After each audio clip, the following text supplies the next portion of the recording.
Back in the shed, episode 2. We'll see what's going on today and we'll get into it. I haven't done too much since the last episode, but I have stripped the interior out, which consists of a steering wheel and 2 seats, I guess. Hosed out the inside in preparation for sound deadening. I did get some stuff from car builders. Insulate for the roof, mass noise liner for the floor, and some stage 1 deadening stick-on stuff. So that will be going in some stage, I guess. Should make it a bit less like a tin can. I did do something cool with the driver's seat. I've always hated that seat, so I think this was the best thing for it. It's a new workshop chair. Custom armrest and wheelie bar. It leans right back, so it's a dangerous chair if you've had a couple of beers and just knocked back a pizza, so there'd be plenty of snoozing going into that thing. I've decided to put the tray setup on the back burner. I'm just too keen to get this thing on the dyno, so I think I'll be doing stuff that gets it back on the road first, which means today we are changing exhaust housings on the turbo.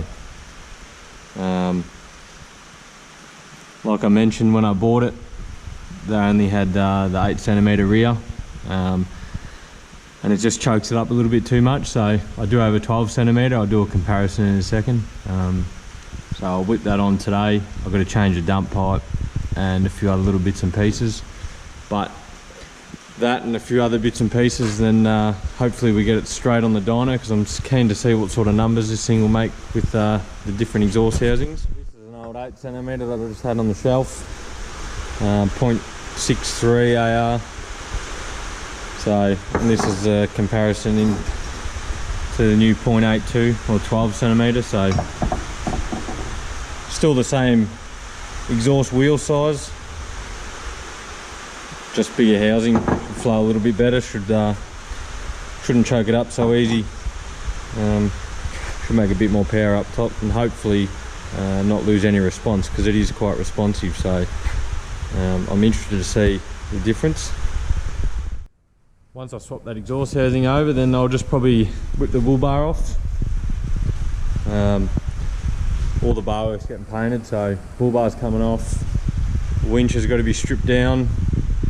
Give it a quick service, make sure everything's good, and then bang it all back together in the future when she's all done. So other than that, yeah, I'll whip this turbo off and we'll get into it.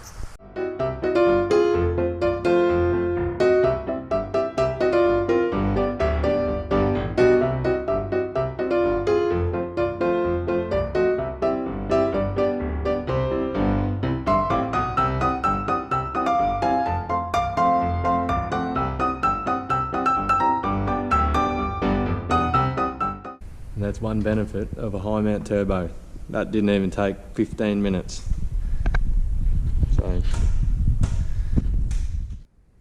and for anyone interested, it's just a Mamba TD06 25G. Obviously had the 8cm on, but I'm going 12cm. I ditched the front mount intercooler for a water methanol injection system, so we've got one jet in the intake pipe, which is only a couple 100mm long, and then another jet in the compressor outlet. It works quite well. I'll probably go in depth in a later episode when I finish it all off, but it is quite a good system, and it definitely works a lot better than having a cooler in the front in this situation, because all it done is just filled with mud and effectively was a air heater, I guess. Yeah, so it works quite well, and hopefully we'll see some more power out with this different exhaust housing. Now that's done, I've got to pull the exhaust wrap off, pull the dump pipe off, hack it up and just modify it a little bit, and then put it all back together, I suppose. So we'll get cracking.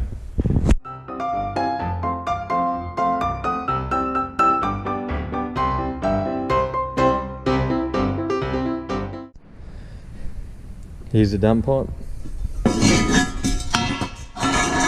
So pretty much all I've got to do is, it's hard to sort of tell, but it needs to be extended maybe 10-15 mil. So I'll just cut it and weld in a little extension piece. I've already hacked this up a few times, so it's probably about time I get a new dump pipe made, so that's probably going to happen in the near future, I suppose.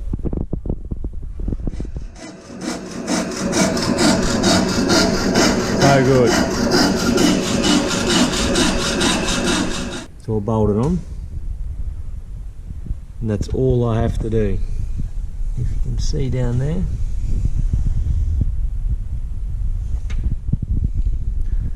little gap I've got to weld up, put a little spacer in there, and job done.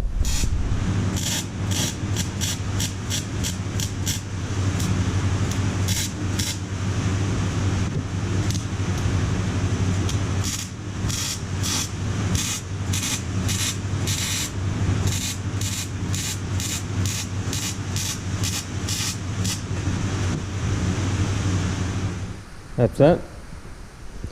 It's all done, wrapped, ready to go in. So we'll chuck her on and yeah, finish up. And now that's all done, looking good. But I was sitting in this workshop chair, which is dangerous because I was thinking I might chuck this intercooler back on it. It used to have a cooler on it. That's the one that was on it. Goes against what I was thinking before about the filling up with mud, but I did just spend 10 minutes hosing it out.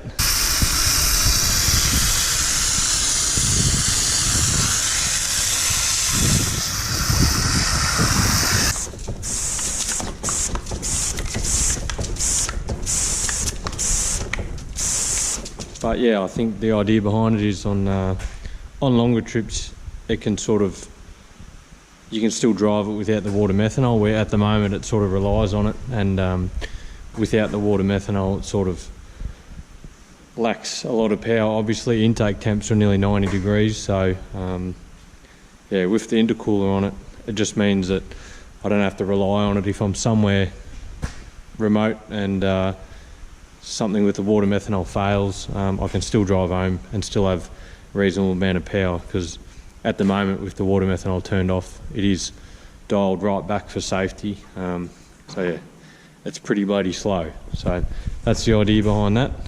I don't know how well it's going to go because it is pretty tight in the front, as you might be able to see. There's not a great deal of room there, but I'll see how that goes, I suppose. The bull bar will be staying on at the moment, and I'll fit this intercooler back up and see how we go. I'll also be changing it to a forward facing plenum.